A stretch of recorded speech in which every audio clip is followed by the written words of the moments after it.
Em nome do Pai, do Filho e do Espírito Santo. Amém. Louvado seja nosso Senhor Jesus Cristo, para sempre, eternamente seja louvado. Que Deus nos dê o seu Espírito Santo, a sua luz, a sua força, para o compreendermos e o amarmos. Que o Espírito Santo fortaleça as nossas vidas para aprendermos a perdoar, aprendermos a estabelecer uma dimensão diferente para as coisas pequenas e as coisas grandes. Nós sabermos a verdadeira dimensão do perdão, da graça, de tudo aquilo que Deus nos concede. Que Deus dê a mim e a vocês a alegria, a força para perdoarmos. A vontade humana não é capaz de perdoar, mas por isso que nós chamamos de graça, porque nós queremos perdoar, nós desejamos perdoar e sabemos que não podemos, que não conseguimos, que coisas que nos machucaram profundamente, que nos fizeram sofrer muito e às vezes durante muito tempo. Há pessoas que gastam, por exemplo, a maior parte da vida, uma grande parte da vida, sofrendo o mal que lhe fizeram. Por exemplo, quando alguém é destituído ou mandado embora do seu emprego, ou é caluniado no seu trabalho e não consegue arrumar nada digno para sobreviver de maneira digna também. Então, é a graça que nós precisamos, graça, gratuitamente. Deus, basta querermos. Senhor, eu quero perdoar, eu não consigo, eu não tenho força, mas eu quero perdoar tudo aquilo que me fizeram de mal, todos aqueles que me prejudicaram. Por exemplo, pessoas que tinham um bom cargo numa empresa, foram mandados embora, nunca mais arrumaram nada de bom. Me lembro de uma pessoa, trabalhava numa empresa, tinha um bom cargo. Uma senhora, quando foi mandada embora, já tinha uma certa idade. Ficou sem nada, não conseguiu arrumar mais nada, não conseguiu se aposentar, não conseguiu fazer nada. Depois de muitos anos de um bom cargo numa empresa. Olha, a pessoa confia naquilo, espera daquilo, e foi desiludida, nunca mais conseguiu arrumar nenhum bom emprego. Uma pessoa que ganhava um bom salário, conseguia agora um salário, pessoa com um nível universitário, conseguia emprego de salário mínimo somente, porque em um determinado momento a empresa lhe mandou embora, fez um corte nos empregados, despedindo aqueles que ganhavam bastante e contratando aqueles que ganhavam pouco, iniciando sua carreira e se sujeitavam a um salário muito baixo. Então a pessoa tende, é claro, nós somos humanos, nós temos a tentação de ficar magoados porque nos prejudicaram na vida. E eu estou dizendo isso porque essa é uma das palavras que lemos e que partilhamos hoje. Versículo 21, capítulo 18 de São Mateus. Pedro aproximou-se dele e disse: Senhor, quantas vezes devo perdoar a meu irmão quando ele pecar contra mim? Até 7 vezes? Respondeu Jesus: Não te digo 7, mas até 70 vezes 7. Aí, logo em seguida, Jesus conta a parábola do servo cruel, a partir do versículo 23. Um homem devia uma grande fortuna a seu senhor. Foi lá, pediu perdão e foi perdoado, suplicou, ajoelhou. Foi perdoado de uma dívida imensa, inumerável, indecifrável, cifras, nem indecifrável. Aí esse que recebeu esse grande perdão de uma fortuna imensa, encontra alguém que lhe devia umas pequeninas moedas e o sufoca e o aperta e o manda para a prisão para pagar aquilo que devia. Aí foram contar ao Senhor: Senhor, aquele a quem você perdoou aquela dívida imensa, monstruosa, jogou o irmão dele na cadeia por causa de uns míseros trocados. Aí o Senhor ficou sabendo daquilo e o Senhor, no versículo 34, o Senhor, encolerizado, entregou aos algozes até que pagasse toda a dívida. Assim vos tratará meu Pai celeste, se cada um de vós não perdoar o seu irmão de todo o seu coração. Olha, você vê, é tão infantil, é tão irracional, que até parece uma piada. Muitas vezes você vê reportagens, por exemplo, de homens riquíssimos, pessoas riquíssimas, que pagam verdadeiras fortunas para congelar o seu corpo, esperando que a ciência daqui 100, 200 ou 500 anos consiga uma maneira de ressuscitar aquele corpo, dar vida novamente àquele corpo que já morreu, que o sopro da vida já não está mais nele. Isso é cômico, se não fosse tão triste. Como que uma pessoa é cegada de maneira tão intensa. Uma criança que estudou aí sabe que a vida acabou, acabou. Mesmo que a ciência de novo aqueça aquele corpo e acelere, dá choque naquele coração, falta voltar à vida, se isso fosse possível. O sopro da vida é muito mais do que o bater de um coração, um circular de sangue. O sopro da vida vem de Deus. Não é infantil uma pessoa assim, tristemente infantil? Porque milhares de anos hoje a gente vê coisas que são pequeninas, vejam aí, coisas infantis, coisas pequeninas que o homem não consegue curar, os médicos não conseguem achar a cura, os pesquisadores, os cientistas. E vem um ser humano, paga milhões de dólares, milhões de reais, de qualquer moeda corrente em seu país, para congelar o seu corpo, porque no futuro a esperança é aqueles milhões de dólares que ele gastou, que ele gasta, precisa manter as máquinas funcionando. E se acabar a energia, precisa geradores de alta potência que liguem na mesma hora e não deixem o corpo aquecer de novo até encontrarem a cura. Olha a loucura do ser humano. Por que eu estou dizendo da vida? Porque a vida é essa dívida impagável. Não é isso que Jesus disse?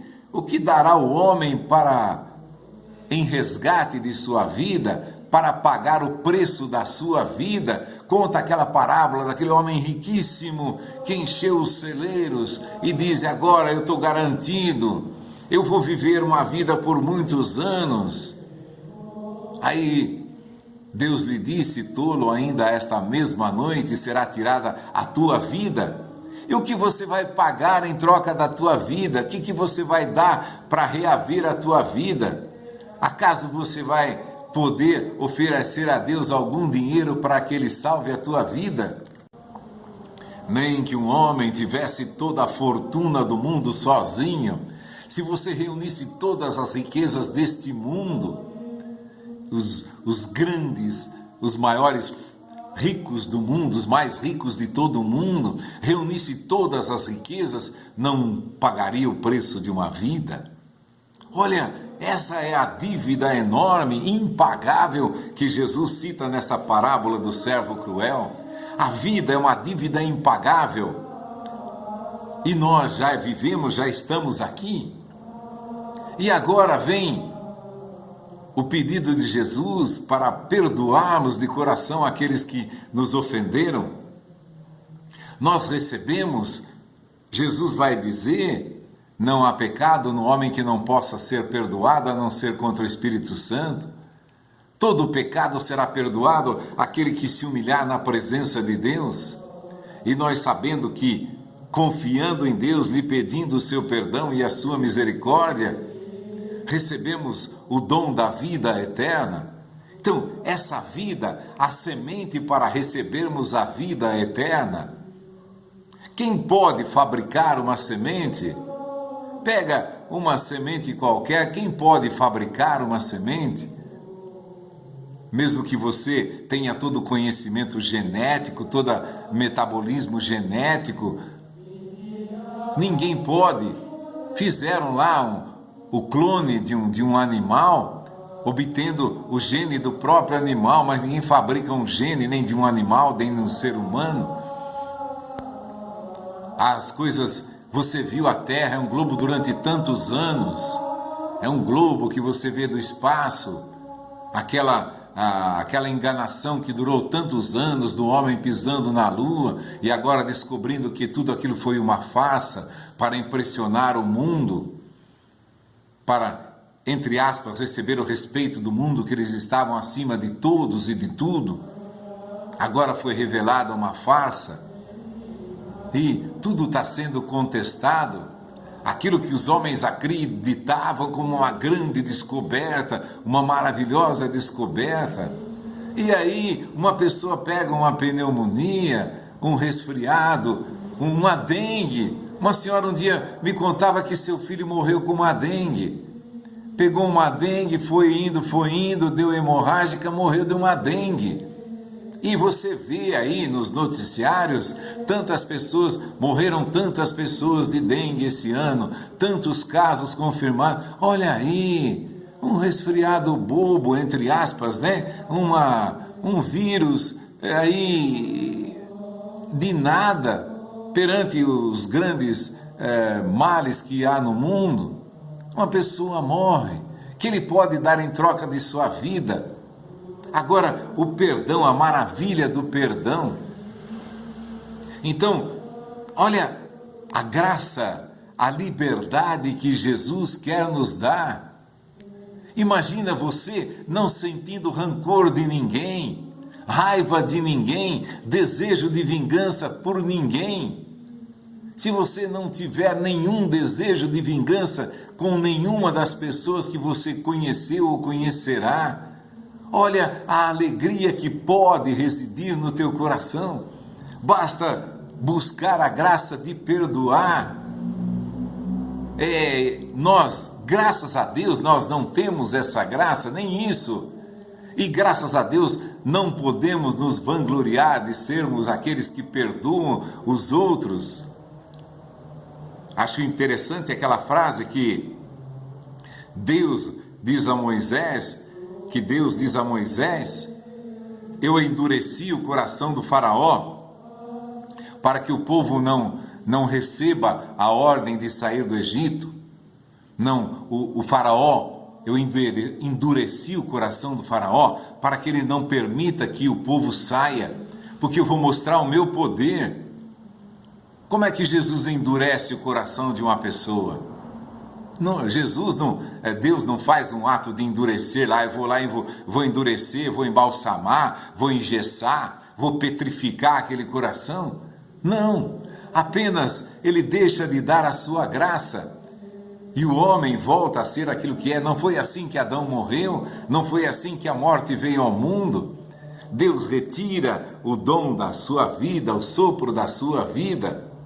Assim com todos aqueles que morrem, o sopro da vida terrena lhes é tirado. Deus é o Senhor da vida, Deus é o Senhor dos sentimentos. Então, basta uma pessoa se afastar de Deus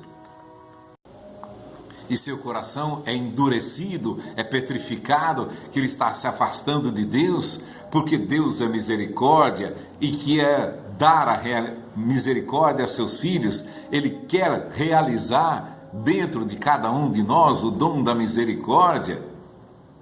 Deus é rico e infinito em misericórdia e quer que nós sede perfeitos como vosso Pai celeste é perfeito. A maravilha do perdão que Ele dá a todos aqueles que lhe suplicam, que lhe pedem misericórdia. A maravilha do perdão é essa graça que Deus quer dar a mim, a vocês, a todos nós. A liberdade de não odiarmos a ninguém, de não sentirmos inveja, medo de ninguém, de não sentirmos ou rancor ou antipatia por ninguém. Olha, a liberdade, pensa na liberdade que tem um coração humano, que não tem raiva de ninguém, que não tem rancor de ninguém, que não guardou nenhum sentimento ruim de ninguém. Veja a liberdade que vive um coração. É para viver cantando de alegria mesmo. Enquanto nós estávamos meditando essa palavra, pedindo ao Espírito Santo que nos iluminasse, nós nos lembramos dos Atos dos Apóstolos, quando Paulo na prisão, está descrito lá no capítulo 16, a partir do versículo 24, receberam, conforme a ordem recebida, meteu-os na prisão, Paulo e Silas, na prisão e prendeu-lhes os pés ao cepo, prendeu-lhes os pés lá também. Além de estar na prisão, prisioneiro, dentro da prisão, prenderam-lhe os pés também. Agora, veja a atitude. Uns maltrataram Paulo e Silas, falaram mal, caluniaram, jogaram processo em cima deles, jogaram na prisão, amarraram os pés. E a graça de um homem livre, a graça que Deus deseja para todos nós, que eu e você sejamos perfeitamente livres de todo mau sentimento. Para isso, nós precisamos estar perto dele, senão o nosso coração se endurece, começamos a sentir raiva das pessoas, mágoa, desejo de vingança, odiamos aquela pessoa. Cada vez que revemos aquela pessoa, ou dela nos lembramos, o nosso coração se entristece, nós ficamos amargurados, entristecidos, porque lembramos do mal que se nos fizeram, ou mal que fizeram alguém de nossa família, nosso coração se entristece. Agora, o que faz o homem livre, aquele que está perto de Deus, recebe a graça da misericórdia, porque suplica essa graça a Deus, e Deus dá essa graça àqueles que lhe pedirem, dá o Espírito Santo àquele que pedir. Se dois ou mais de vós estiverem reunidos, Deus dará esse espírito de misericórdia, derramará esse espírito de misericórdia em nós. E Paulo na prisão, foi metido na prisão junto com Silas. Pela meia-noite, olha a atitude de um homem livre. Pela meia-noite, Paulo e Silas rezavam e cantavam um hino a Deus e os prisioneiros os escutavam. Meia-noite na prisão, rezavam, cantavam hinos a Deus. Paulo não ficava pensando, eu acho que foi acusação daquele, ou foi um discípulo que era discípulo meu, que me traiu, que me denunciou. Como é que eu vou sair daqui? Esses guardas também, eles são corrompidos, eles para me manter na prisão. Olha os milhares de pensamentos que passariam pelas nossas cabeças, tivéssemos nós numa situação igual a essa. Olha a graça do homem livre. Rezavam e cantavam hinos a Deus. Como a gente tem tantas vezes pedido a Deus nessa partilha, o Espírito Santo para nós, que nós sejamos fortalecidos para alcançarmos a liberdade de filhos de Deus. Como o próprio Jesus disse, se o Filho vos libertar, vocês serão verdadeiramente livres, porque o Filho é dono de todas as coisas. O Filho fica para sempre, ele diz. Se um grande dono de uma grande propriedade, ele é filho, então você sabe que morrendo o pai, claro, não é o caso, mas ele é dono daquilo, ele faz o que ele quer daquilo. Então, se ele te libertar, você vai ser verdadeiramente livre. Isso na ordem da graça. Se Deus nos libertar, nós seremos verdadeiramente livres de todo mal, inveja, cobiça, ódio, rancor, ressentimento. Seremos livres de tudo.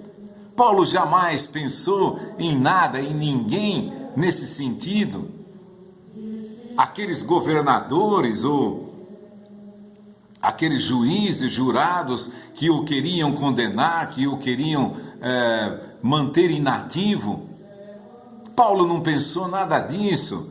Rezava e cantavam a Deus à meia-noite no meio de uma prisão, cantando, rezando e cantando a Deus, hino a Deus.